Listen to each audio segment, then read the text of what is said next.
А ці чулі вы калі-небудзь легенду пра Валошку? Не? Тады сядайце бліжэй і слухайце. Даўным-даўно жыў на свеце прыгожы юнак з валасамі колеру спелага жыта і вачыма сінімі, як неба. Звалі яго Васіль. Аднойчы, калі ён араў поле ля ракі, яго ўбачыла прыгожая русалка.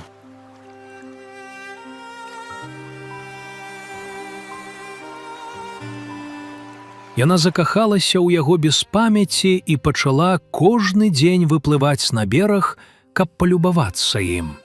Васіль таксама пакахаў рачную прыгажуню. Доўга яны сустракаліся, але не маглі быць разам.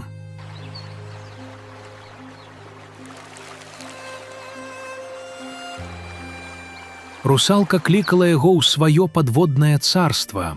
«Хадзем са мной, Васіль.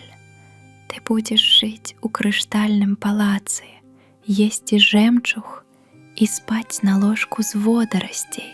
Але Васіль адказваў: «Я кахаю цябе, прыгажуня, але не магу жыць без сонца, без свайго поля і сіняга неба над галавой». Тады русалка зразумела, што ніколі не зможа забраць яго з сабой.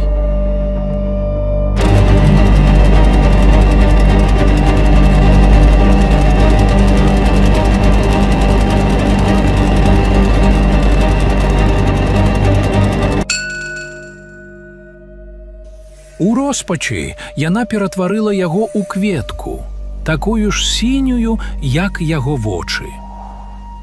З таго часу гэтая кветка расце ў жыце, нагадваючы пра юнака, які так любіў роднае поле. А імя ёй далі ў яго гонар – Валошка. Так і засталася яна назаўсёды на сваёй зямлі. Але ля самой вады, дзе яе магла бачыць няўцешная русалка.